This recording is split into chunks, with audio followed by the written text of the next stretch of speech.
बिस्मिल्लाहिर्रहमानिर्रहीम। Dear student, आज इंशाल्लाह माइक्रोसॉफ्ट वर्ड के अंदर हम डिस्कस करेंगे रूलर्स की ऑप्शन को। पेज नंबर बुक का है 262, हेडिंग नंबर 5.2 आपके सामने विजिबल है रूलर्स की। माइक्रोसॉफ्ट वर्ड का जो डॉक्यूमेंट आप ओपन करते हैं उसमें टॉप साइड पे और लेफ़्ट साइड पे रूलर्स आमतौर पे नज़र आते हैं। अगर ये आपको नज़र ना आ रहे हों तो सबसे पहले हम ये देखेंगे रूलर्स को आपने विजिबल कैसे करना है। माइक्रोसॉफ्ट वर्ड ओपन किया, इसमें देखिएगा व्यू टैब, और व्यू टैब के अंदर अगर आप लेफ़्ट साइड पे थोड़ा आएँ, व्यू टैब के नीचे शो का ग्रुप है, उसमें रूलर की ऑप्शन पे टिक लगा हुआ है। अगर इस पे अनटिक लगा हो तो आप इसे टिक कर देंगे। रूलर आपको वैसे नीचे नज़र आ रहे हैं डॉक्यूमेंट में, ये देखिएगा टॉप साइड पे, और लेफ़्ट साइड पे ये रूलर की ऑप्शन आपको नज़र आ रही है। ये असल में मेजरमेंट्स के लिए और मार्जिन वगैरह देखने के लिए डॉक्यूमेंट में आप इसे विजिबल कर सकते हैं। इसको अनटिक करने से रूलर्स गायब हो जाएंगे, सिर्फ खाली पेज नज़र आएगा, और इसके ऊपर टिक करने से दोबारा से रूलर आपके सामने नज़र आ जाएगा। अब इससे मुतालिक जो डिस्कशन है कि इस रूलर के ऊपर क्या क्या ऑप्शन आ रही हैं और आप इसे कैसे इस्तेमाल करके डॉक्यूमेंट को फॉर्मेट कर सकते हैं, इसको इंशाल्लाह हम डिस्कस करेंगे बुक के through. Rulers are horizontal and vertical numbered and measured bars that appear across the top and left side of a document. Top side पे और लेफ्ट साइड पे रूलर्स नज़र आते हैं। रूलर्स का ऑब्जेक्टिव क्या है? Rulers are use to align items within a document. Align एक सिमेट्री के अंदर लेके आने के लिए डॉक्यूमेंट के अंदर डिफरेंट जो आपकी आइटम्स होती हैं, उसमें पैराग्राफ्स भी हो सकते हैं, इमेजेस भी हो सकते हैं, उनको आप अलाइन करने के लिए टेबल्स वगैरह भी हो सकते हैं। और इसके अलावा टैब स्टॉप्स एक ऑप्शन है, वो इंसर्ट करने के लिए भी आप इसे इस्तेमाल कर सकते हैं।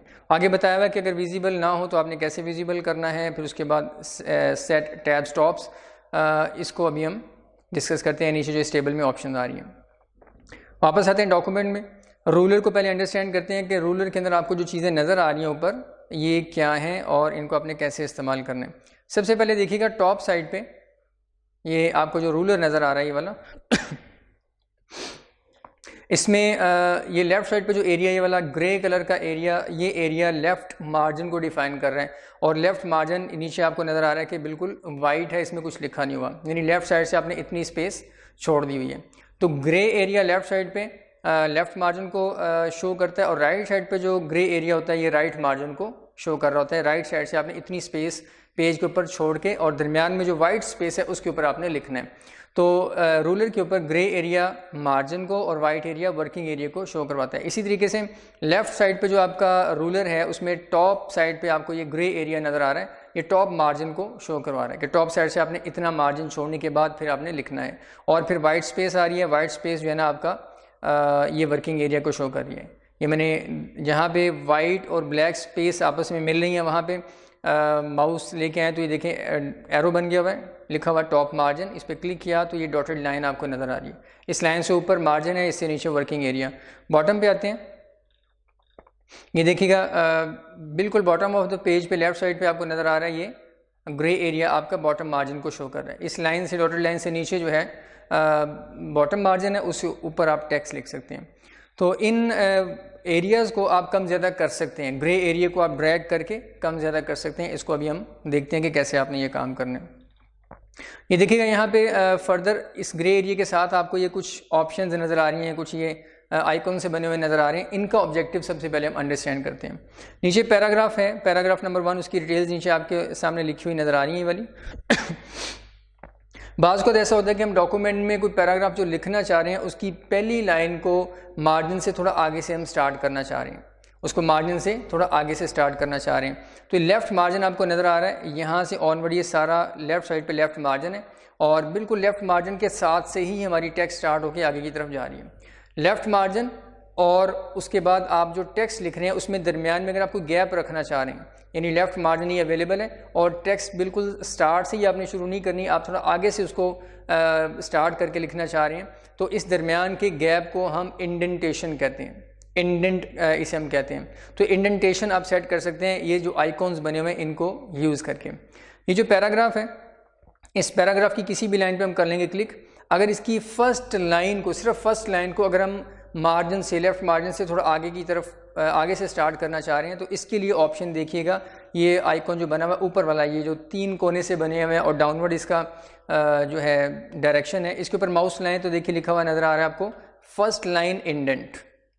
फर्स्ट लाइन इंडेंट, इसको यूज़ करके आप फर्स्ट लाइन का इंडेंट यानी जो स्पेस है वो सेट कर सकते हैं। लेफ्ट मार्जिन से ऑनवर्ड कितना आगे से आपने फर्स्ट लाइन को स्टार्ट करना है। तो ये याद रखिएगा, पैराग्राफ की किसी भी लाइन पे आप क्लिक कर लें, ये देखिएगा सारा पैराग्राफ है, इसकी किसी भी लाइन पे क्लिक कर लें और उसके बाद फर्स्ट लाइन इंडेंट वाली ऑप्शन पे आ गए।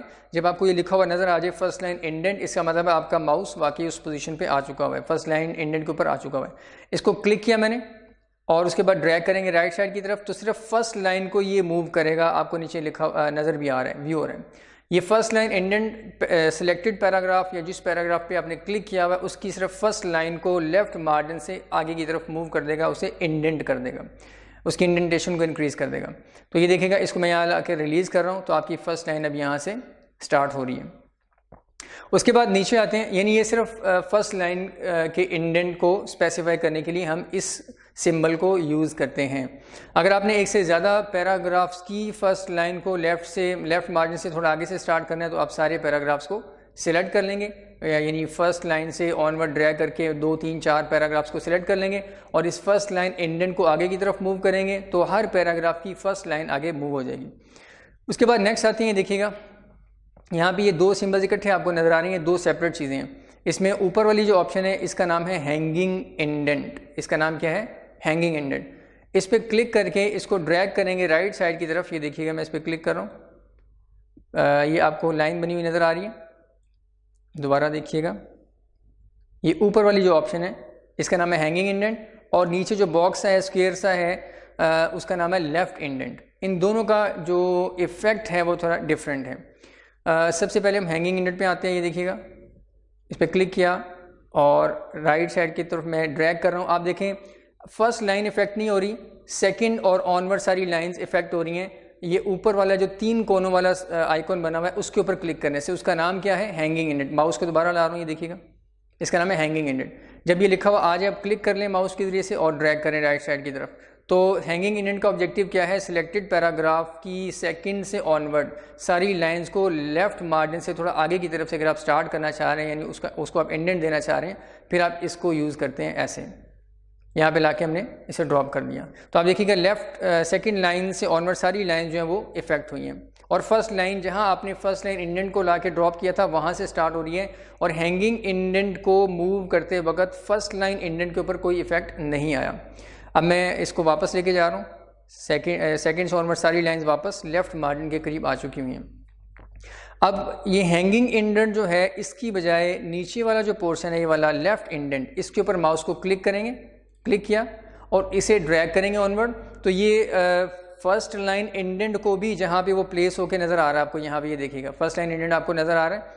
तो ये जो नीचे वाला एरिया है लेफ्ट इंडेंट वाला, ये फर्स्ट लाइन इंडेंट को भी उतना आगे मूव करेगा जितना आप इसे ड्रैग करेंगे और साथ ये हैंगिंग इंडेंट को भी मूव करेगा। तो ये लेफ्ट इंडेंट का ऑब्जेक्टिव क्या है, देखिएगा लेफ्ट इंडेंट का ऑब्जेक्टिव क्या है, ये इससे ऊपर जो 3 कोनों वाली शेप बनी हुई है उसको भी आगे मूव करेगा और फर्स्ट लाइन इंडेंट जहाँ पे मौजूद है उससे ऑनवर्ड उसको आगे की तरफ मूव कर देगा। तो लेफ्ट इंडेंट जो है वो दोनों चीज़ों को इनकॉर्पोरेट कर लेता है, सेकंड से ऑनवर्ड लाइंस को भी आगे मूव करेगा और फर्स्ट लाइन इंडेंट जहाँ पे प्लेस आपने पहले से किया हुआ उसको आगे की तरफ मूव कर देगा। देखिएगा इसको मैं ड्रैग कर रहा हूँ, ऊपर आपको फर्स्ट लाइन इंडेंट भी मूव होता हुआ नज़र आ रहा है, ये देखिएगा। तो ये जो लेफ़्ट इंडेंट है ये सेकंड से ऑनवर्ड सारी लाइंस को इफेक्ट करता है लेकिन साथ फर्स्ट लाइन इंडेंट को भी इफेक्ट करेगा, उसे भी आगे की तरफ मूव कर देगा। लेकिन ऊपर जो हैंगिंग इंडेंट है ये सिर्फ सेकंड से ऑनवर्ड सारी लाइंस को इफेक्ट करेगा, फर्स्ट लाइन इंडेंट जहां आपने लाके सेट किया हुआ है उसको इफेक्ट नहीं करेगा। इन दोनों के अंदर ये फ़र्क है। तो इस तरीके से पैराग्राफ्स की आप सेटिंग कर सकते हो। कोई डेफिनेशन आपने मिसाल के तौर पर लिखनी है, उसको आपने नॉर्मल पैराग्राफ की स्पेसिंग चल रही है उसमें आपने नहीं लिखना, थोड़ा कंडेंस करके दरमियान में लिखना है, तो आप उसका फर्स्ट लाइन इंडेंट भी बढ़ा दें और लेफ्ट इंडेंट से उसकी बाकी सारी लाइन्स भी आगे की तरफ मूव कर दें, तो बाकी सारे पैराग्राफ्स तो आपके मार्जिन्स से ही स्टार्ट हो रहे होंगे लेकिन वो स्पेसिफिक पैराग्राफ फिर आप आगे से स्टार्ट कर सकते हैं ऐसे। तो ये ऑप्शन अवेलेबल है। इसके अलावा देखिएगा ऊपर अगर आएँ तो ये वाली जो ऑप्शन है लेफ़्ट साइड पे ग्रे और राइट साइड पे जो वाइट एरिया है इसके दरमियान अगर आप माउस को लाएंगे ऐसे तो ये एरो बन जाएगा इस तरीके से, लेफ़्ट राइट एक्सपेंशन का एरो, ये देखिएगा। इसके ऊपर माउस लाएंगे तो ये लिखा हुआ आ रहा है लेफ़्ट मार्जिन। एक है लेफ़्ट इंडेंट, वो और चीज़ है, वो सिर्फ आपके स्पेसिफिक पैराग्राफ के ऊपर अप्लाई होती है। लेफ़्ट मार्जिन पे क्लिक किया मैंने और ड्रैग किया तो ये लेफ़्ट जो ग्रे कलर का एरिया आपको नज़र आ रहा है इस पूरे एरिया को इंक्रीज़ या डिक्रीज़ करने के लिए ये इस्तेमाल होता है। देखिएगा राइट साइड की तरफ मूव किया तो ये पूरे के पूरे लेफ़्ट साइड पे जो ग्रे एरिया उसको इफेक्ट कर रहा है और ये पूरे डॉक्यूमेंट के ऊपर ये अप्लाई होगा। अगर आपने सेक्शन ब्रेक्स इंसर्ट नहीं की हुई तो ये सारे डॉक्यूमेंट के ऊपर अप्लाई होगा। ये देखिएगा लेफ़्ट मार्जिन। अब आते हैं राइट साइड पे। राइट साइड पे अगर आप आके देखें तो यहाँ पे आपको नज़र आ रहा है, ये मैंने इस पैराग्राफ के ऊपर क्लिक किया हुआ है और राइट साइड पे ये आपको मार्क नज़र आ रहा है, इसका नाम है राइट इंडेंट। ये करंट पैराग्राफ, सिलेक्टेड पैराग्राफ की जो राइट साइड से जितनी भी लाइन है, फर्स्ट लाइन सेकंड ऑनवर्ड, सारी लाइंस को इफेक्ट करेगा। जितना आप इसे ड्रैग करेंगे, जहाँ ला के रिलीज़ करेंगे, उतना ही ये लाइंस को राइट साइड से इंडेंट दे देगा। ये देखिएगा, इसको मूव कर रहा हूँ मैं, ये 6 जो यहाँ लिखा हुआ है वहाँ ला के मैंने इसे रिलीज़ कर दिया तो सारे पैराग्राफ की सारी लाइंस को इसने इफेक्ट किया, फर्स्ट लाइन को भी और ऑनवर्ड सारी लाइंस को। तो राइट इंडेंट जो है सारी लाइंस को इफेक्ट करेगा, ये राइट इंडेंट सारी लाइंस को इफेक्ट करेगा। फर्स्ट लाइन इंडेंट सिर्फ फर्स्ट लाइन को इफेक्ट करेगा और ये जो आपके पास आ रहा है हैंगिंग इंडेंट सेकंड से ऑनवर्ड सारी लाइंस को इफेक्ट करेगा और ये जो आपके पास आ रहा है लेफ्ट इंडेंट ये भी सेकंड से ऑनवर्ड लाइंस को इफेक्ट करेगा, लेकिन साथ फर्स्ट लाइन इंडेंट को भी इनकॉर्पोरेट कर लेगा, उसे भी आगे मूव कर देगा। और इस तरीके से ये लेफ्ट मार्जिन सारे लेफ्ट मार्जिन को, और राइट साइड पे है तो ये राइट मार्जिन है ये वाला, इस पर क्लिक करेंगे तो राइट साइड पे जितना भी आप एरिया मार्जिन का बढ़ाना चाहें इसको आप ड्रैग करके इंक्रीज कर सकते हैं। ये ऑप्शन हमने वहाँ मार्जिन की ऑप्शन को जब डिस्कस किया था वहाँ भी पड़ी थी, top bottom left right margin आप बॉक्सेस में आके उसकी मेजरमेंट दे सकते हैं। उससे भी यही काम होता है कि ये जो ग्रे कलर का एरिया है ये कम ज़्यादा हो जाता है जब आप वहाँ पे मेजरमेंट चेंज करते हैं, और मैनुअली ड्रैग के जरिए से भी आप ये काम कर सकते हैं। लेफ्ट साइड पे आते हैं तो ये देखिएगा टॉप साइड पे जो आपको नज़र आ रहा है ये वाला टॉप मार्जिन जो नज़र आ रहा है इसको भी आप यहाँ पे लाके इससे कम ज़्यादा कर सकते हैं। तो ये भी पूरे डॉक्यूमेंट के ऊपर अप्लाई होगा। इस तरीके से बॉटम मार्जिन को भी आप इंक्रीज डिक्रीज कर सकते हैं। बुक में आते हैं, बुक में देखते हैं कि इनके मुतालिक क्या बातें लिखी हुई हैं। टैब स्टॉप्स जो है इसको हम बाद में डिस्कस करेंगे। ये फर्स्ट लाइन इंडेंट के मुतालिक उसने आपको बता दिया कि sets the position where you want the first line of paragraph to begin. ये फर्स्ट लाइन इंडेंट जो है आपके पैराग्राफ की फर्स्ट लाइन की पोजीशन को सेट करेगा जहां से आप उसे स्टार्ट करना चाह रहे हैं। इसके अलावा नीचे लिखा हुआ है हैंगिंग इंडेंट, इसको आप ठीक कर लें, इस हैंगिंग को काट के उसके ऊपर लिख लें लेफ्ट इंडेंट, ये सिर्फ में लेफ्ट इंडेंट है। तो सेट्स द, इसको ठीक कर लीजिएगा बुक में, हैंगिंग की बजाय लेफ्ट कर लें। Sets the position where the second and subsequent lines of text start. ये जो आपका लेफ्ट इंडेंट है ये आपका क्या करेगा, सेकंड से ऑनवर्ड सारी लाइंस को इफेक्ट करेगा। Sets the position where the second and subsequent lines of text start. उसके बाद नेक्स्ट आते हैं ये इंडेंटेशन के ऑप्शन। इसमें फर्स्ट लाइन इंडेंट वो आपको मैंने बता दिया, हैंगिंग इंडेंट यहाँ पे भी इसको ठीक कर लें, ये असल में लेफ्ट इंडेंट की बात कर रहे हैं। Note this also incorporates the left indent, यहाँ पे लेफ्ट की बजाय आप हैंगिंग इंडेंट कर लें। ये थोड़ा जो ना आपस में शिफ्टिंग हुई है इसकी। ये आपका लेफ्ट इंडेंट है, ये वाला जो आपको बना हुआ नजर आ रहा है नीचे छोटा सा बॉक्स, इसको इसके ऊपर माउस लेके आए तो लेफ्ट इंडेंट लिखा हुआ आपको नजर आ जाता है, ये लेफ्ट इंडेंट है। और इसको क्लिक करके ड्रैग करने से क्या होता है, फर्स्ट लाइन इंडेंट भी साथ इफेक्ट होता है। तो आगे उसने नोट करके लिख दिया कि note this also incorporates the left indent, यानी इस पर क्लिक करने से इसके ऊपर जो लेफ्ट इंडेंट आ रहा होता है और फर्स्ट लाइन इंडेंट दोनों को ये इफेक्ट करेगा। उसके बाद राइट इंडेंट उसने बता दिया कि राइट साइड से आपने लाइंस को कितना मार्जिन देना है वो आप इसके जरिए से सेट कर सकते हैं। अब आते हैं फर्दर, हम ये जो उसने टैब स्टॉप्स को डिस्कस किया हुआ है इसको देखते हैं। टैब स्टॉप्स क्या होती हैं। The different tab selector options available here. देखिएगा यहाँ पे आके टैब्स की जो ऑप्शन है ये कहाँ पे अवेलेबल है। अगर आप डॉक्यूमेंट में आए, डॉक्यूमेंट का जो पेज आपको नजर आ रहा है उसमें टॉप रूलर और लेफ्ट जो रूलर है उन दोनों के इंटरसेक्शन पे छोटा सा एक बॉक्स बना हुआ है, ये देखिएगा यहाँ पे, इसका नाम है टैब सिलेक्टर। ये देखिएगा लेफ्ट साइड पे आपको यहाँ जो छोटा सा ये बॉक्स नजर आ रहा है वाइट सा, और इसमें एक सिंबल सी बनी हुई है, इस छोटे बॉक्स को हम कहते हैं टैब सिलेक्टर। और इसमें डिफरेंट जो आपको ये ऑप्शन नजर आ रही है इनको टैब स्टॉप्स कहते हैं। अभी जो आपको एल शेप नजर आ रही है इसका नाम है लेफ्ट टैब, और इसके ऊपर क्लिक करने से देखिएगा शेप्स चेंज होंगी, और इसका नाम है सेंटर टैब। उसके बाद क्लिक किया तो ये आपके पास आ गई राइट टैब। उसके बाद फर्दर क्लिक किया, इसका नाम है डेसिमल टैब, और फर्दर क्लिक किया तो ये आपके पास आ गई बार टैब। इस तरीके से फर्दर क्लिक करेंगे तो हमारे पास ये क्या चीज़ आ चुकी हुई है, this is first line indent, ये शेप उसने गलत बनाई है, फर्स्ट लाइन इंडेंट, और ये देखिएगा हैंगिंग इंडेंट शेप ज़रा उसने डिफरेंट बना दी है यहाँ पे। तो ये डिफरेंट आपके पास यहाँ पे क्लिक करते जाएंगे तो यहाँ पे शेप्स चेंज होके आपको ऐसे नज़र आती रहेंगी, ये देखिएगा ऐसे। अब देखना ये है कि इनका ऑब्जेक्टिव क्या है, यहाँ पे डिफरेंट जो शेप्स आपको नजर आ रही है इनका ऑब्जेक्टिव क्या है। इससे पहले हम कुछ और डिस्कशन जरा कर लें। यहाँ पे मैंने एंटर प्रेस करके पैराग्राफ को नीचे ले गया, ये देखिएगा।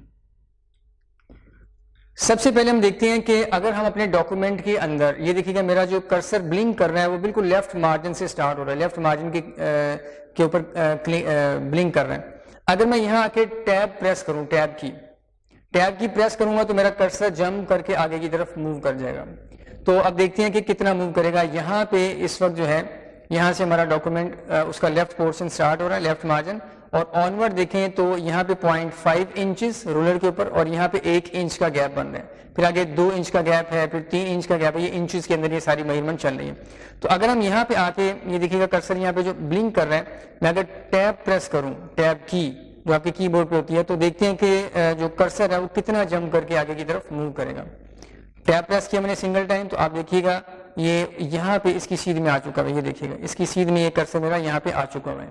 तो 0.5 इंच जो है उसने जंप किया।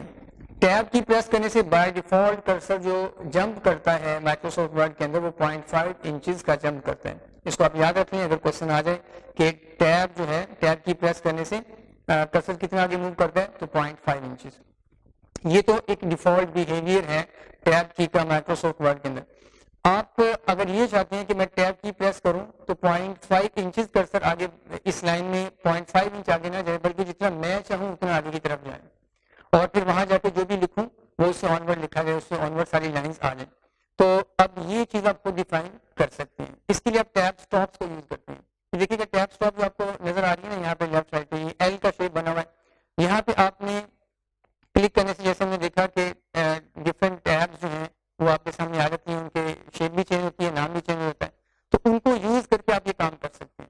अब कैसे करना है, सबसे पहले मैं आपके सामने एक रिक्वायरमेंट बताता हूँ। मैं चाहता हूँ इस लाइन के अंदर मैं 1 इंच के नीचे यहाँ से ऑनवर्ड एक लाइन लिखना चाह रहा हूँ। यहाँ पे इस फर्स्ट लाइन के अंदर मैं कुछ लिखना चाह रहा हूँ और वो चाहता हूँ कि 1 इंच के नीचे से यहाँ से ऑनवर्ड वो लिखा जाए, ऑनवर्ड स्टार्ट हो, यानी पीछे ये वाला एरिया ये मैं इंडेंट देना चाह रहा हूँ। लेफ्ट मार्जिन से 1 इंच तक दरमियान का जो एरिया है इसमें ब्लैंक छोड़ के और 1 इंच से ऑनवर्ड एक लाइन लिखना चाह रहा हूँ।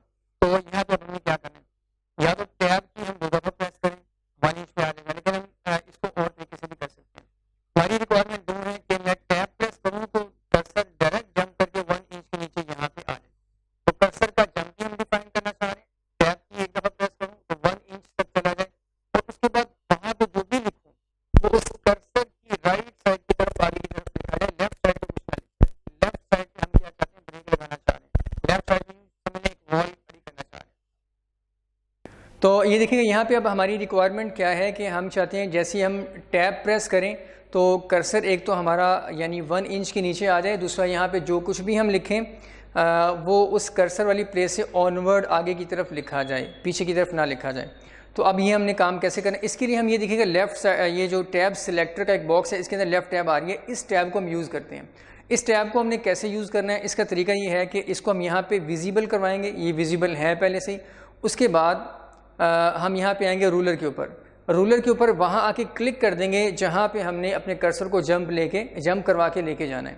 तो 1 इंच के ऊपर मैं क्लिक करूँगा, ये देखिएगा जहाँ 1 लिखा हुआ वहाँ मैंने क्लिक कर दिया, तो वही लेफ्ट टैब जो लेफ्ट साइड पे था वो आपको रूलर के ऊपर बना हुआ नज़र आ गया हुआ है।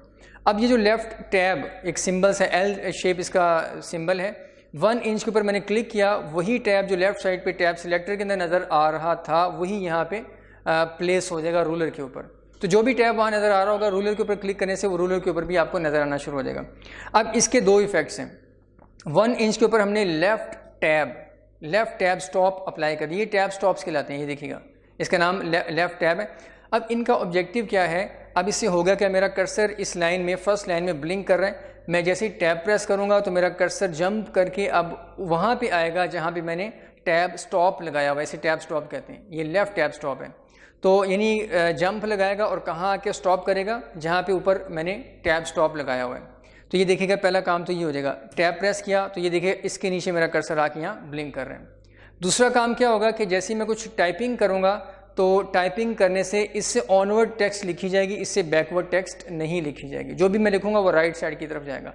तो लेफ्ट जो टैब स्टॉप है, लेफ्ट टैब स्टॉप, उसका ऑब्जेक्टिव क्या है कि आप एक तो उससे कर्सर का जंप डिफाइन करेंगे, दूसरा आप टेक्स्ट की डायरेक्शन डिफाइन करेंगे। टेक्स्ट जो भी लिखी जाएगी वो इससे ऑनवर्ड लिखी जाएगी, यानी टेक्स्ट जो आपने लिखनी है, जो भी आपने लाइन लिखनी है, उसकी लेफ्ट साइड आपने डिफाइन कर दी। लेफ्ट साइड डिफाइन होगी और उससे ऑनवर्ड जो कुछ भी आप लिखेंगे वो ऑनवर्ड जाएगा। जैसे यहाँ पे मैं लिखता हूँ I study in rise college, ये देखिएगा जो भी मैं टेक्स्ट लिख रहा हूँ वो राइट साइड की तरफ जा रही है, राइट साइड की तरफ लिखा जा रहा है। अब इससे ऑनवर्ड टेक्स्ट लिखते जाएंगे तो ऑनवर्ड जब लाइन कंप्लीट होगी तो नेक्स्ट लाइन की तरफ कर्सर आ जाएगा। तो लेफ्ट टैब का ऑब्जेक्टिव क्या है कि आप एक ही दफ़ा टैब की प्रेस करें तो आपका कर्सर वहाँ पे चला जाए जहाँ पे आपने इसको रूलर के ऊपर अप्लाई किया हुआ है। अब मैं देखिएगा इसको एंटर प्रेस करता हूँ। अभी हमने इसको फर्स्ट लाइन के ऊपर अप्लाई किया था, फर्स्ट लाइन के ऊपर हमारा कर्सर ब्लिंक कर रहा था, वहाँ पे हमने रूलर के ऊपर 1 के ऊपर क्लिक कर दिया तो वहाँ ये टैब स्टॉप आपको नज़र आ रहा है। इसको मैं एंटर करता हूँ। एक चीज़ और याद रखिएगा, अगर हम यहाँ पे आके ये देखिएगा मैंने फर्स्ट लाइन के ऊपर ही क्लिक किया हुआ है, फर्स्ट लाइन को ही सिलेक्ट किया हुआ है जिस लाइन के ऊपर मैंने लेफ्ट टैब स्टॉप अप्लाई किया था। अब इसके ऊपर क्लिक करते हैं, ये जो एल साइन है लेफ्ट टैब, ये देखिएगा लिखा हुआ नज़र आ गया, क्लिक किया। अब मैं इसे मूव भी करूँगा, ये देखिए जहाँ मूव करेंगे अब आपकी लाइन इसके साथ अटैच्ड है, वहीं से स्टार्ट होगी जहाँ आप इसको मूव करके रिलीज़ करेंगे। देखिएगा यहाँ लाके मैं इसे रिलीज़ कर दूँ, यहाँ कर दूँ, जहाँ भी आप इसे लेके जाएंगे वहाँ से आपकी टेक्स्ट ऑनवर्ड स्टार्ट हो जाएगी। तो आप बाद में इसे मूव भी कर सकते हैं। वापस आते हैं, यहाँ पे एंड पे आके मैं एंटर प्रेस करूँगा। तो एंटर प्रेस किया तो देखिएगा कि नेक्स्ट लाइन के ऊपर भी वही लेफ्ट टैब स्टॉप अभी अप्लाइड है। तो जो आप एक लाइन पे अप्लाई कर देंगे उसके बाद लाइन में आप जो लिखते जाएं, उसके बाद एंटर प्रेस करके अगर नई लाइन पे भी आ जाए तो पुराने वाला टैब स्टॉप जो आपने एक लाइन के ऊपर अप्लाई किया था वो एज इट इज़ अप्लाइड ही रहता है। हम फ़र्ज़ करें यहाँ पे ऑनवर्ड सेकेंड लाइन के ऊपर हम ये चाहते हैं कि यहाँ 1 इंच के नीचे ही हम कुछ लिखना चाह रहे हैं, यानी हम टैब प्रेस करें तो हमारा कर्सर जंप करके 1 इंच के नीचे आ जाए, लेकिन यहाँ जो लिखें वो ऑनवर्ड नहीं बल्कि बैकवर्ड की तरफ लिखा जाए। यानी हम जो भी लिखना चाह रहे हैं उसको राइट साइड से हम अलाइन करना चाह रहे हैं, राइट साइड से उसको एक सिमेट्री के अंदर लेके आना चाह रहे हैं, लेफ्ट साइड से जो है ना वो बेशक टेक्स्ट जो है ना वो बाहर की तरफ चली जाए। तो अब हम इसके लिए क्या करेंगे, पहले तो इस टैब स्टॉप को यहाँ से ख़त्म करेंगे, जो लेफ्ट टैब लिखा हुआ है इसकी जगह पे हम क्या करेंगे, राइट टैब स्टॉप जो है वो यहाँ पे अप्लाई करेंगे। तो रूलर के ऊपर अगर आपने कोई टैब स्टॉप अप्लाई किया हुआ है उससे ख़त्म करने का तरीका 2 इसके मेथड हैं। इसी के ऊपर माउस को लाके जब इसका नाम आ जाए आप कर दें डबल क्लिक, ये देखिएगा डबल क्लिक किया तो ये टैब्स के नाम से एक विंडो हमारे सामने हाजिर हो चुकी हुई है। इसमें देखिएगा टैब स्टॉप की पोजीशन 1 इंच है, बैक एंड पे आपको नज़र आ रहा है 1 इंच। उसके बाद डिफ़ॉल्ट जो टैब स्टॉप है वो 0.5 इंच है। अलाइनमेंट लेफ्ट है, यानी हमने लेफ्ट टैब स्टॉप इस्तेमाल किया हुआ है इसलिए लेफ्ट सिलेक्टेड है। यहाँ से आप सिंपल आके कर दें क्लियर कर देंगे। क्लियर किया और उसके बाद ओके किया तो आपको ये देखिएगा यहाँ से ये टैब स्टॉप नज़र आ रहा है कि रिमूव हो चुका है।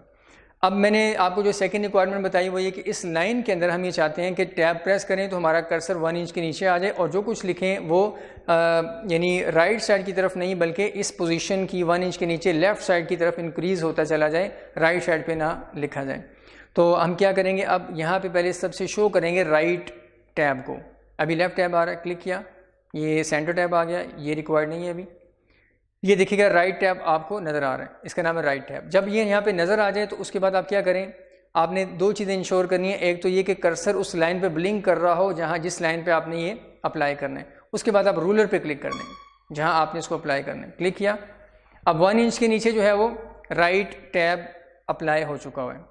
अब मैं जैसे ही टैब प्रेस करूँगा तो एक तो ये कि मेरा कर्सर 1 इंच के नीचे आ जाएगा, ये देखिएगा। अब जो कुछ भी मैं लिखूंगा उसकी राइट साइड डिफाइन हो चुकी है कि इससे आगे नहीं टेक्स्ट जाएगी, इससे लेफ्ट साइड पे सारी टेक्स्ट इंक्रीज करेगी, राइट साइड मैंने फिक्स कर दी। तो लेफ्ट टैब हम यूज़ करते हैं एक तो कर्सर का जंप डिफाइन करने के लिए, दूसरा टेक्स्ट की लेफ्ट साइड फिक्स करने के लिए। और राइट टैब हम जो यूज़ करते हैं कर्सर का जंप डिफाइन करने के लिए, दूसरा राइट साइड टेक्स्ट की राइट साइड जो है वो डिफाइन करने के लिए कि यहाँ से ऑनवर्ड टेक्स्ट नहीं जाएगी। तो यहाँ देखिएगा आई स्टडी इन AFC, देखिए जो भी मैं लिख रहा हूँ वो लेफ्ट साइड की तरफ इंक्रीज हो रहा है, टेक्स्ट की राइट साइड जो है वो फिक्स हो चुकी हुई है। तो ये हम उस वक्त यूज़ करते हैं जब आपने मल्टीपल लाइंस के अंदर कुछ लिखना है और डिफरेंट तरह की टेक्स्ट लिखनी है, कुछ लाइंस लिखनी है और आप चाहते हैं उन सारी लाइंस की राइट साइड जो है वो सिमेट्री के अंदर आ रही हो, अलाइंड हो। तो फिर आप ये राइट वाला जो टैब स्टॉप है ये आप यूज़ कर लेंगे। एंटर प्रेस किया, उसके बाद फ़र्ज़ करें नेक्स्ट लाइन के अंदर भी जो भी मैं लिखना चाह रहा हूँ 1 इंच पे लिखना चाह रहा हूँ और चाहता हूँ उसकी भी जो टेक्स्ट है वो लेफ्ट साइड की तरफ इंक्रीज़ हो, राइट साइड उसकी फिक्स ही रहे। तो टैब प्रेस किया, कर्सर मेरा दोबारा से 1 इंच के नीचे आ गया हुआ है। अब जो भी मैं इसमें लिखूंगा, ये देखिएगा, I study in AFC, I like IT, subject, जितना भी आप करते हैं वो आप लिख सकते हैं, ये मैंने लिख दिया। तो जो भी मैं लिखूंगा वो लेफ्ट साइड की तरफ जो है ना वो इंक्रीज होता जा रहा है। अब इसको आप फर्दर टाइप करेंगे तो फर्दर, तो ये असल में ऑब्जेक्टिव क्या है इसका, ये जो हमने राइट टैब किया या लेफ्ट टैब किया, इनका ऑब्जेक्टिव मैंने आपको बता दिया। लेफ्ट टैब का ऑब्जेक्टिव टेक्स्ट की लेफ्ट साइड को फिक्स करके उससे ऑनवर्ड टेक्स्ट को मूव करना है, और राइट टैब का ऑब्जेक्टिव क्या है कि टेक्स्ट की राइट साइड को फिक्स करके लेफ्ट साइड की उसको मूव करना है, और टैब का जो जंप है उसे भी डिफाइन करना। तो ये लेफ्ट और राइट टैब आपके सामने आ गए। उसके बाद मैं यहाँ पे आके एंटर प्रेस करता हूँ। जैसे मैंने आपको बताया था, किसी लाइन पे आपने अगर कोई टैब स्टॉप अप्लाई किया हुआ है तो एंटर प्रेस करने से नेक्स्ट लाइन पे भी वो एज इट इज़ रहेगा, इसे आप रिमूव कर सकते हैं यहाँ से। यहाँ आके मैं एक तीसरा टैब स्टॉप अप्लाई करूँगा। तो इसको रिमूव करने का पहला तरीका मैंने बता दिया, डबल क्लिक करके जो विंडो आएगी उसमें क्लियर पे चले जाएँ, क्लियर को क्लिक कर दें। दूसरा तरीका ये है कि आप इस जो टैब स्टॉप आपको नज़र आ रहा है उसके ऊपर करें क्लिक। मैंने क्लिक किया और इसको ड्रैग करके आप शीट की तरफ ले आएँ, यानी रूलर से नीचे की तरफ ले आएँ और फिर रिलीज़ कर दें। ये देखिए कैसे मैंने खींचा ऐसे पकड़ के और नीचे ला के यहाँ पर रिलीज़ कर दिया। तो टैब स्टॉप के ऊपर माउस लेके आएँ और क्लिक करने के बाद उसको ऑफ द रूलर आप ड्रैग करके रिलीज़ कर दें तो वो ख़त्म हो जाएगा। अब नेक्स्ट आते हैं, यहाँ पे देखिएगा नेक्स्ट एक थर्ड वन है, वो मैं अप्लाई करके दिखाता हूँ आपको। ये लेफ्ट आ गया पहले वाला, ये सेकंड वाला अप्लाई करते हैं, सेंटर टैब। इसका ऑब्जेक्टिव भी क्या है, इसका ऑब्जेक्टिव भी आप किसी लाइन के ऊपर अगर इसको अप्लाई करेंगे तो इसका ऑब्जेक्टिव वही कर्सर के जंप को डिफाइन करना भी है, और दूसरा ये है कि जहाँ पे आप इसको अप्लाई करेंगे और वहाँ आके जो टेक्स्ट लिखेंगे वो दोनों साइडों पे इक्वल इंक्रीज़ करेगी, यानी जो भी आप लाइन लिखेंगे उसका सेंटर डिफाइन करने के लिए आप इस टैब को यूज़ करते हैं। तो ये आपके सामने विजिबल है। अब मैं रूलर के ऊपर आके 1 इंच पे क्लिक करूँगा तो ये यहाँ पे अप्लाई हो गया भाई। इस लाइन पे, ये जो फोर्थ लाइन है, इसके ऊपर सेंटर टैब 1 इंच के ऊपर अप्लाई कर दिया हमने। टैब प्रेस किया तो मेरा कर्सर देखिएगा इसके नीचे आ चुका हुआ है। अब मैं जो भी यहाँ पे टाइप करूँगा दोनों साइडों पे इक्वली वो इंक्रीज़ करता चला जाएगा, यानी जो भी टेक्स्ट लिखूँगा उसकी सेंटर जो पोजीशन हमने डिफाइन कर दी सेंटर टैब के ज़रिए से। अब देखिएगा मैं यहाँ पे ऐसे एक टेक्स्ट लिखता हूँ तो आप देखिएगा इस टेक्स्ट की सेंटर जो है वो डिफाइन हो चुकी है, दोनों साइडों पे इक्वली इंक्रीज़ करेगी। तो ऐसे अगर हम कुछ लाइंस लिखना चाह रहे हैं, जैसे आमतौर पे पोइम्स वगैरह आप लिखते हैं तो उसमें होता है कि सारी लाइंस कोई बड़ी या छोटी है लेकिन वो इस सिमेट्री में आ रही होती हैं, सेंटर उनका एक ही चल रहा होता है। तो इस तरीके से आप मल्टीपल लाइंस अगर लिखना चाहें, कोई छोटी बड़ी है लेकिन सेंटर अलाइन करना चाह रहे हैं उन्हें, तो आप ये ऑप्शन यूज़ कर सकते हैं। इसके अलावा नेक्स्ट ऑप्शन देखते हैं, नेक्स्ट ऑप्शन कौन सी है इसके बाद, और ये वाला जो है this is decimal tab stop. इसका ऑब्जेक्टिव क्या है, इसको मैं अप्लाई कर रहा हूँ, देखिएगा ये विजिबल है, इसको भी मैं 1 इंच पे आके अप्लाई कर रहा हूँ। इसका ऑब्जेक्टिव क्या है कि इस जब आप टैब प्रेस करेंगे तो आपका कर्सर इसके नीचे आ जाएगा, और उसके बाद ये आम तौर पे नंबर्स को मेंशन करने के लिए जिनमें डेसिमल पॉइंट भी आ रहा हो, और आप सारे के सारे नंबर्स को, एक नंबर आपने, एक फिगर है, एक अमाउंट है जिसमें डेसिमल पॉइंट भी आ रहा है, जैसे 25,500 पॉइंट समथिंग, और इस तरीके से नेक्स्ट लाइन पे भी आप कुछ फिगर लिखना चाह रहे हैं उसमें भी डेसिमल आ रहा है ऑनवर्ड। तो आप चाहते हैं जितनी लाइन्स के ऊपर भी मैं फिगर्स लिखूँ उनका डेसिमल एक सीध में आ रहा हूँ, तो आप पहली लाइन पे डेसिमल टैब अप्लाई कर दें, जहाँ पे आपने फिगर लिखनी है वहाँ पे रूलर के ऊपर आप आके क्लिक कर दें, डेसिमल टैब वहाँ पे अप्लाई हो जाएगा। फिर हमने टैब प्रेस किया, कर्सर उसके नीचे आ गया। अब मैं यहाँ पे एक फिगर लिखता हूँ, दोबारा सुन लें। डेसिमल जो टैब है आमतौर पे न्यूमेरिक वैल्यूज़ के डेसिमल पॉइंट को एक सीध में रखने के लिए, अलाइन रखने के लिए ये इस्तेमाल होता है। तो ये देखिएगा मैंने लिखा 12,000 1 2 3, दोबारा देखिएगा 1 2 3, आप फील कर रहे हैं, आपको नज़र आ रहा है कि जहाँ पे कर्सर है 1 2 3 उसके लेफ्ट साइड पे इंक्रीज़ करता जा रहा है। अब मैं जैसे ही डॉट लगाऊंगा, डॉट लगाने के बाद जो भी लिखूंगा यानी डेसिमल पॉइंट के बाद वो राइट साइड की तरफ इंक्रीज़ करेगा। ये देखिएगा डॉट लगाया, उसके बाद 4 5 6 7 ये राइट साइड की तरफ इंक्रीज़ कर रहा है। तो उसने क्या किया, इस लाइन के अंदर मैंने जो नंबर लिखा है उसने उस वक्त तक उस नंबर को लेफ्ट साइड पे इस पॉइंट डेसिमल टैब के नीचे जो पॉइंट है उसके लेफ्ट साइड की तरफ इंक्रीज़ किया जब तक मैंने डॉट नहीं लगा दिया, डेसिमल नहीं लगा दिया। जैसे ही डेसिमल लगाया उससे ऑनवर्ड जो कुछ लिखेंगे वो राइट साइड की तरफ जाएगा। अब फर्दर आगे आते हैं, मैं एंटर प्रेस करूँगा, नेक्स्ट लाइन पे कर्सर आ गया। अब नेक्स्ट लाइन पे भी डेसिमल टैब आपको नज़र आ रहा है, अप्लाइड है।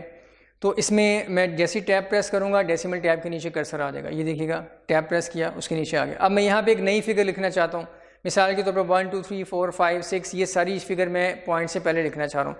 तो जब तक आप लिखते जाएंगे लेफ्ट साइड पे नंबर इंक्रीज होता चला जाएगा। जैसे ही डॉट लगाएंगे उससे ऑनवर्ड सारा कुछ राइट साइड पे आएगा, यानी डेसिमल पॉइंट एक सिमेट्री में रहेगा।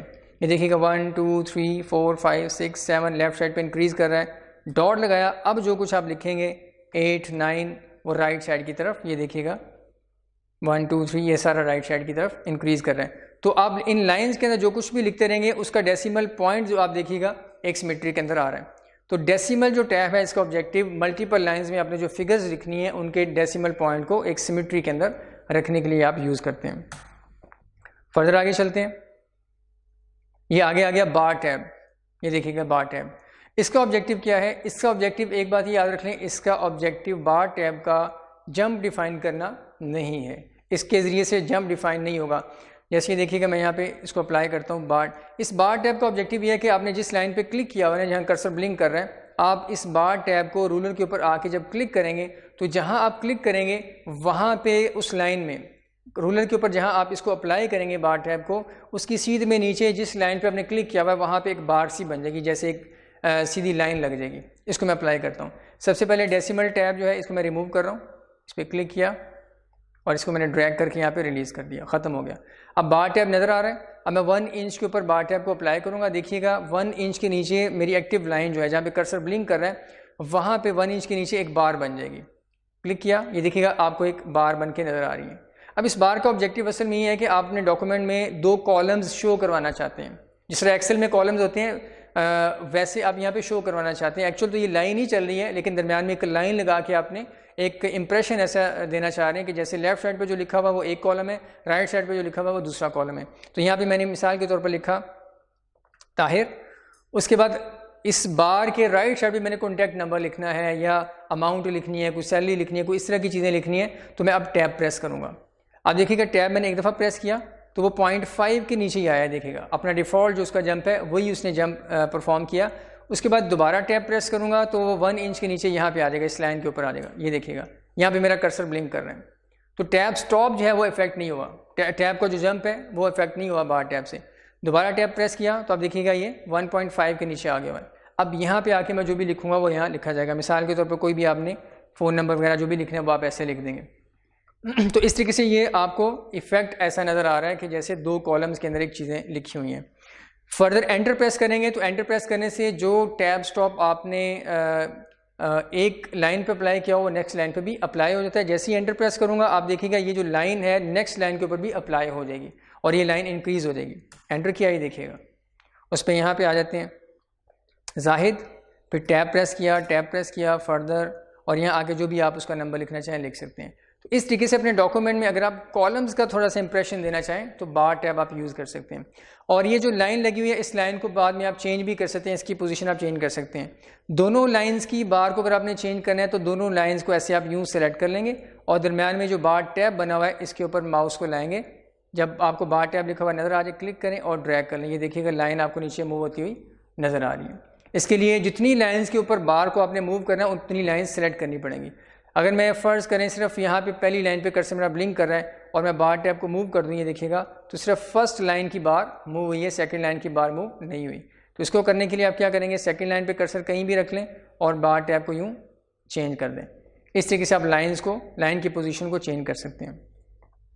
फर्दर एंटर प्रेस किया, फिर बार लग गई, लेकिन अब इस लाइन के ऊपर हमने बार टैब को अप्लाई नहीं करना, तो यहाँ आके बार के ऊपर इसको ड्रैग करके ऑफ द रोलर ऐसे रिलीज़ कर दें।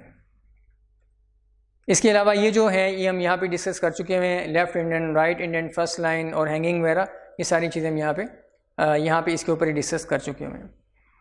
तो ये बेटा डिस्कशन है हमारी टैब स्टॉप्स के मतलब। अब इसमें देखते हैं बुक में फर्दर इसके मतलब क्या लिखा हुआ है। लेफ़्ट टैब के मतलब लिखा हुआ है sets the start position of text. जो अभी आप टेक्स्ट लिखेंगे उसकी स्टार्टिंग पोजीशन को डिफाइन करने के लिए, यानी लेफ्ट साइड को फिक्स करने के लिए। That will run to the right as you type, और वो टेक्स्ट राइट साइड की तरफ रन करेगी जैसे जैसे आप टाइप करेंगे। सेंटर टैब का ऑब्जेक्टिव क्या है, ये sets the position of the middle of text, किसी भी टेक्स्ट का मिडल पोजीशन जो है उसे डिफाइन करने के लिए।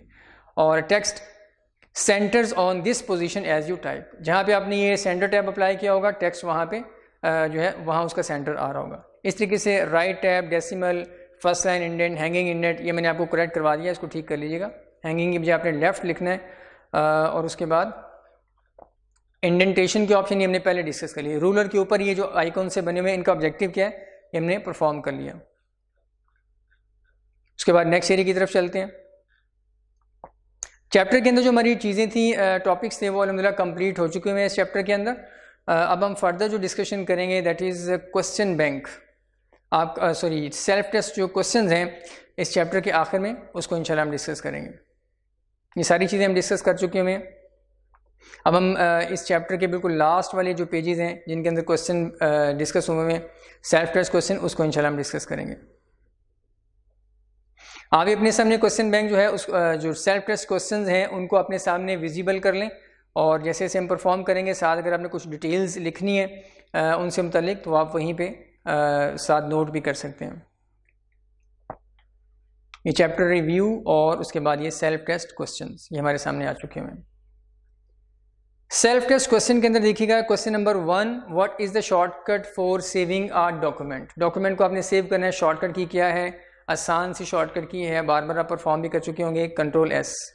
उसके बाद कह रहा है how can you add a cover page. Cover page हम ऐड करना चाह रहे हैं डॉक्यूमेंट में, तो उसके लिए फिर हम क्या करेंगे, first option, right click anywhere in the first page of a document, select insert page before. तो ये कोई ऑप्शन नहीं है, राइट क्लिक करके तो ऐसा नहीं होता। क्लिक ब्लैंक पेज से भी ऑब्वियसली कवर पेज तो नहीं आएगा। Click cover page in the pages group of insert tab.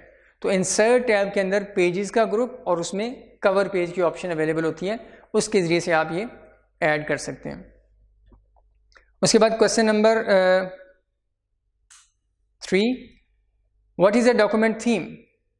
Document theme के मतलब आपसे पूछ रहा है क्या होता है। तो बेटा डॉक्यूमेंट थीम के मतलब हम पढ़ चुके हुए हैं कि ये प्री सेट फॉर्मेट्स होते हैं और इसके अंदर 3 चीज़ें होती हैं। ये देखिएगा यहाँ पे कहीं ऑप्शन देखते हैं, अ suit of pre set formats incorporating a set of theme colours fonts effects. ये 3 चीज़ें होती हैं थीम के अंदर।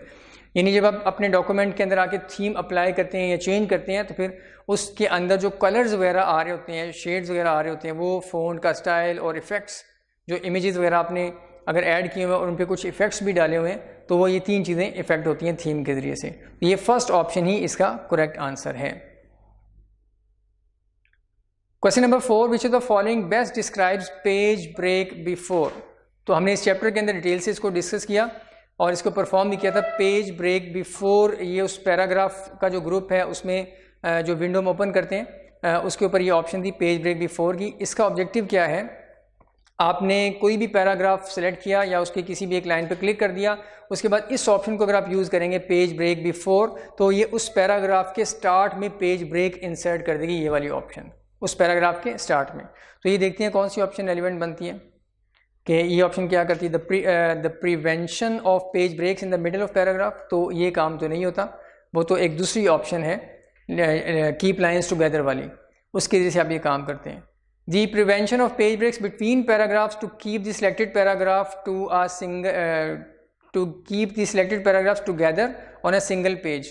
तो ये भी एक डिफरेंट ऑप्शन है जिसका नाम इसको मैं आपको बता भी देता हूँ। यहाँ से आके ये देखिएगा होम टैब में आए, पैराग्राफ का ग्रुप, इस पर क्लिक किया और लाइन एंड पेज ब्रेक्स, और इसके ऊपर देखिएगा कीप विद नेक्स्ट, ये वाली ऑप्शन इस्तेमाल होती है किसी भी पैराग्राफ को नेक्स्ट पैराग्राफ के साथ अटैच करने के लिए, ताकि दोनों एक ही पेज पे नजर आएं। कीप लाइंस टुगेदर, किसी भी एक सिंगल सिलेक्टेड पैराग्राफ की सारी लाइंस को आप एक ही पेज पे अगर रखना चाह रहे हैं तो इस ऑप्शन को यूज़ करेंगे। इसके अलावा पेज ब्रेक बिफोर, इस ऑप्शन के मतलब आपसे पूछ रहा है, इसका ऑब्जेक्टिव क्या होता है कि आपने सिलेक्टेड पैराग्राफ के स्टार्ट में अगर पेज को ब्रेक करना है और जो करंट पैराग्राफ है, सिलेक्टेड पैराग्राफ है, वो आपने नेक्स्ट पेज पे शिफ्ट करना है, फिर इस ऑप्शन को आप यूज़ करते हैं। तो इसका आंसर देखते हैं, करेक्ट आंसर क्या बनेगा। The insertion of page break before selected paragraph, ये आंसर सही है। Which of the following statements about page setup is correct. Question number 5। क्वेश्चन नंबर 5 में आपसे पूछ रहा है कि इन स्टेटमेंट्स में से कौन सी स्टेटमेंट जो है पेज सेटअप के मतलब ठीक है। तो page orientation can be set to portrait, landscape, A4 legal. तो याद रखें ओरिएंटेशन जो है पोर्ट्रेट लैंडस्केप होती है, A4 लीगल ये पेज का साइज़ है, ओरिएंटेशन नहीं है। Watermark is a text और picture that appears behind document text. तो ये जो ऑप्शन उसने आपको बताई है सेकंड वाली, आप खुद सोचेंगे सही है कि नहीं सही। ऑब्वियसली वाटर मार्क जो है उसमें आप टेक्स्ट या पिक्चर दोनों में से कोई एक डिफाइन कर सकते हैं और ये बिहाइंड डॉक्यूमेंट टेक्स्ट अपीयर होता है, तो ये बात ठीक है और उसने करेक्ट स्टेटमेंट ही आपसे पूछी हुई थी। Rulers are horizontal, vertical and diagonal number. तो हॉरिजॉन्टल तो होते हैं, वर्टिकल भी होते हैं, डायगोनल नहीं होते, लिहाजा ये ऑप्शन ठीक नहीं है। Hanging indent sets the start position of text that will run to the right as you type. तो हैंगिंग इंडेंट नहीं बल्कि वो लेफ्ट इंडेंट है। Next option, to open document in Microsoft Word, कौन सी शॉर्टकट की होगी? Control O. यह परफॉर्म करके देख सकते हैं। Formatting marks commands in Microsoft Word can be displayed. अब ये कुछ हिडन फॉर्मेटिंग मार्क्स होते हैं, उसको अगर आपने अपने डॉक्यूमेंट के अंदर शो करवाना है तो उसके लिए कौन सा आप ऑप्शन कौन सी आप ऑप्शन को जाके क्लिक करते हैं? तो by using change styles in style group. तो स्टाइल ग्रुप के अंदर चेंज स्टाइल करने से कमांड तो नहीं नज़र आती हैं आपको, ऑल्ट एम प्रेस करने से या प्रेस करके इवैल्यूएट कीजिएगा। इसको मैं डॉक्यूमेंट के अंदर आ रहा हूँ, ये देखिएगा, ऑल्ट एम प्रेस किया, ऑल्ट एम प्रेस करने से कुछ भी नहीं आ रहा, सिर्फ ये मेलिंग का जो टैब है ये एक्टिव हो रहा है। Clicking show hide this button, तो ये वाली ऑप्शन ठीक है। पैराग्राफ ग्रुप के अंदर होम टैब के ये वाला जो बटन बना हुआ ऑप्शन में, इसके ऊपर क्लिक करने से हिडन जो मार्क्स होते हैं, जहाँ पे एंटर प्रेस किया हुआ है वहाँ भी मार्क नज़र आ जाएगा, जहाँ स्पेस प्रेस की हुई है वहाँ पे डॉट लगा हुआ नज़र आ जाएगा, जहाँ टैब प्रेस किया हुआ छोटा सा एरो नज़र आ जाएगा आपको। ये देखिए मैं आपको यहाँ पे दिखाता हूँ। होम टैब में आए और यहाँ से आके इस ऑप्शन को हमने क्लिक कर दिया, ये देखिएगा जहाँ टैब प्रेस किया वहाँ आपको ये एरो बना हुआ नज़र आ रहा है, जहाँ एंटर प्रेस किया वहाँ पर ये वाला मार्क बना हुआ नज़र आ रहा है। तो इस तरीके से हिडन फॉर्मेटिंग मार्क्स हैं, ये आपको विजिबल हो जाते हैं इस ऑप्शन को यूज़ करने से। क्वेश्चन नंबर 8,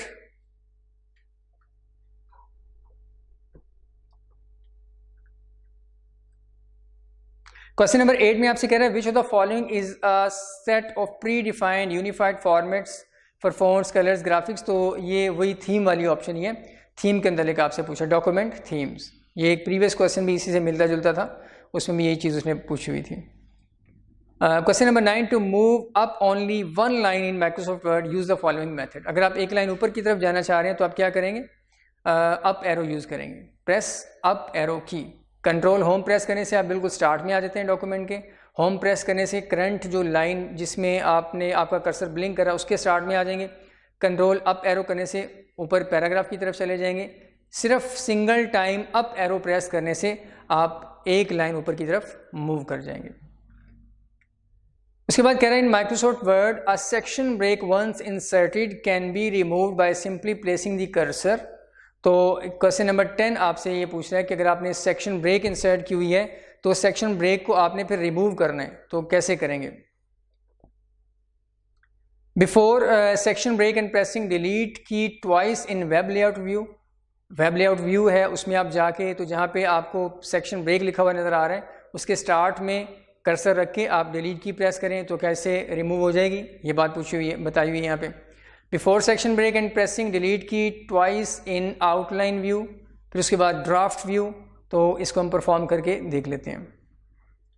डॉक्यूमेंट में आए, यहाँ पे आके मैंने ये फ़र्ज़ करें सेक्शन ब्रेक इंसर्ट की, यहाँ पे इंसर्ट में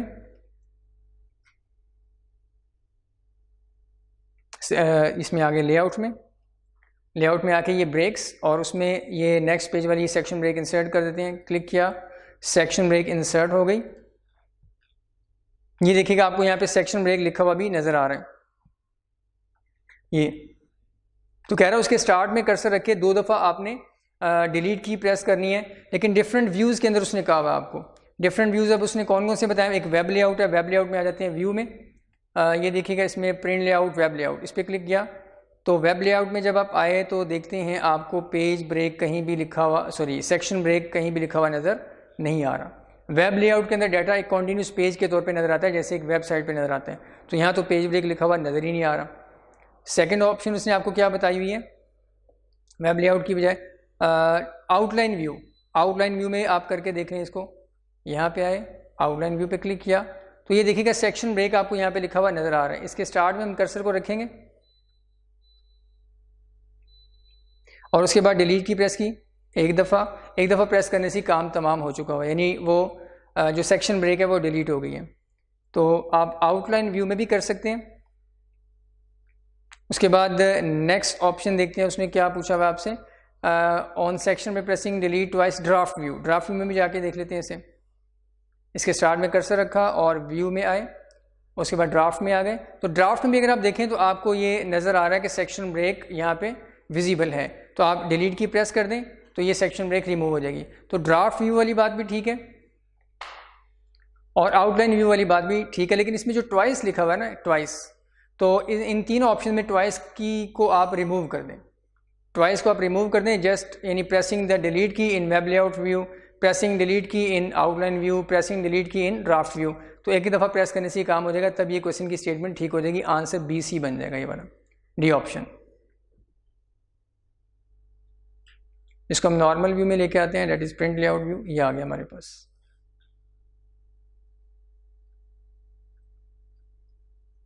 next question number 11, the top side triangle, ये जो आपको बना हुआ नजर आ रहा है, on the horizontal ruler in Microsoft Word indicates what. तो आपको पता है कि ये किस चीज़ को मेंशन कर रहा होता है, ये फर्स्ट लाइन इंडेंट है, फर्स्ट लाइन इंडेंट का मार्क है। नेक्स्ट, टू एनेबल और disable the horizontal vertical rulers, rulers को एनेबल डिसेबल करने के लिए कह रहा है कि from Microsoft word document click this button available on. ये बटन कहाँ पे अवेलेबल है, इसको देखते हैं अवेलेबल भी है कि नहीं है। ये देखें, आपको ये बटन जो है आपकी स्क्रीन के ऊपर कहीं भी ये नज़र नहीं आ रहा। ये माइक्रोसॉफ्ट, ये देखते हैं यहाँ पे व्यू टैब के अंदर आके ये रूलर की ऑप्शन है, इसके ऊपर क्लिक करने से ही आपको रूलर विजिबल भी हो जाएगा, अनटिक करने से इनविजिबल भी हो जाएगा। लेकिन वो जो उसने आइकॉन वहाँ बनाया हुआ है, ये असल में माइक्रोसॉफ्ट ऑफिस 2010 जो था उसके अंदर ही आपको बना हुआ नज़र आ जाता था राइट साइड पे। यहाँ पे जो बार है आपकी राइट साइड पे, जो स्क्रॉलिंग बार नज़र आ रही है, इसके ऊपर यहाँ पे छोटा सा बना हुआ वो आइकॉन नज़र आता था। यहाँ पे 2016 में अवेलेबल नहीं है, लिहाजा इस क्वेश्चन को आप इग्नोर कर दें। वैसे इसका आंसर जो है वो top right corner of the page बनेगा। 2010 एक्सेल जो था उसमें ये ऑप्शन यहाँ पे नज़र आती थी। नेक्स्ट ऑप्शन, दी सिंबल्स, ये तीन सिंबल्स बनाई हुए हैं, लेफ्ट टैब है, लेफ्ट टैब स्टॉप है और सेंटर भी है, राइट भी है ऑन हॉरिजॉन्टल रूलर। तो इनको हम क्या कहते हैं, तो ये आपके टैब स्टॉप्स कहलाते हैं, टैब स्टॉप्स। इनके जरिए से टैब का जंप आप डिफाइन कर सकते हैं और टेक्स्ट की डायरेक्शन भी। Extra spaces in the side margin of page is called, extra space in the side margin. आपका जो डॉक्यूमेंट है ये देखिएगा, इसमें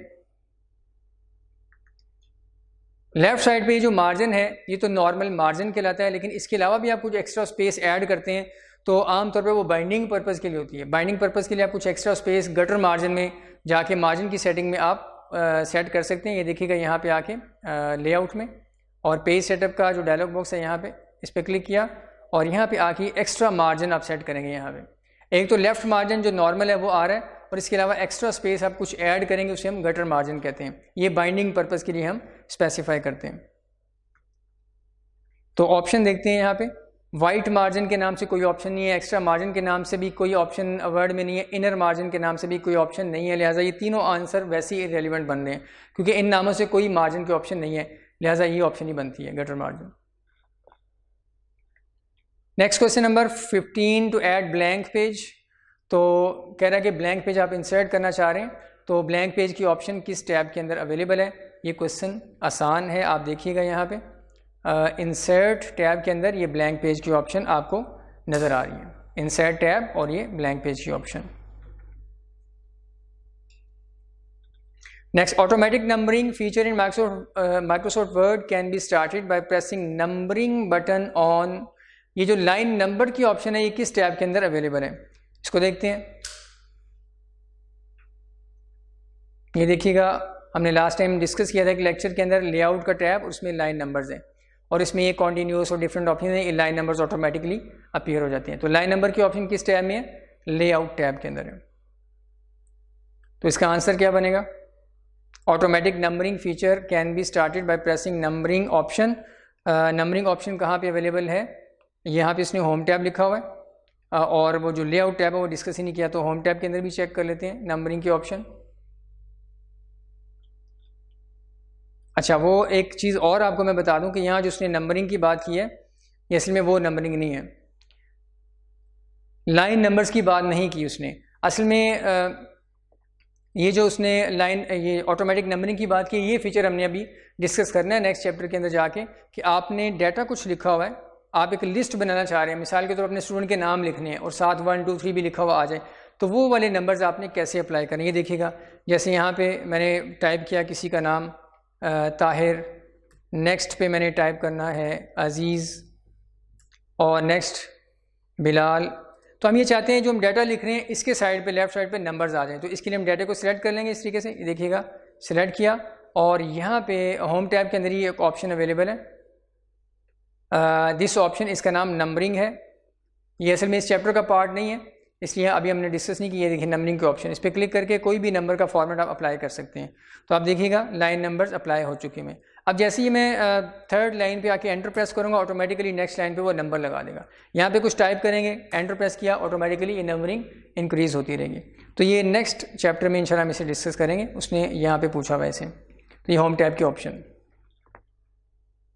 Question number 17, one of the important options in printing a document is collated copies or uncollated copies. तो following is the correct concept of collated copies. Collated copies क्या होते हैं?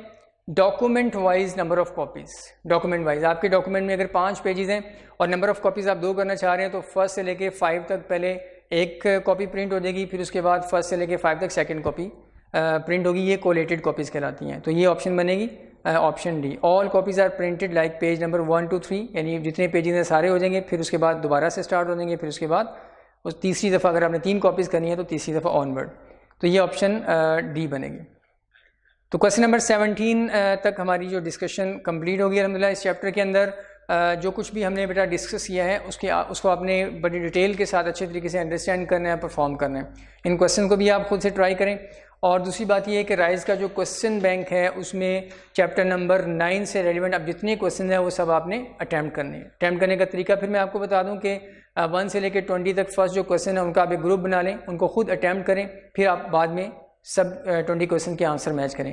फिर उसके बाद 21 से लेकर 40 तक ऑनवर्ड इस तरीके से 20 30 क्वेश्चन का आप ग्रुप बना के पहले खुद अटैम्प्ट करें, फिर आंसर्स मैच करें। डायरेक्टली एक क्वेश्चन पढ़ा, समझ नहीं आया तो आंसर देख लिया, इसका फ़ायदा नहीं होगा, वो क्वेश्चन आपको यानी कि कोई प्रैक्टिस नहीं देगा।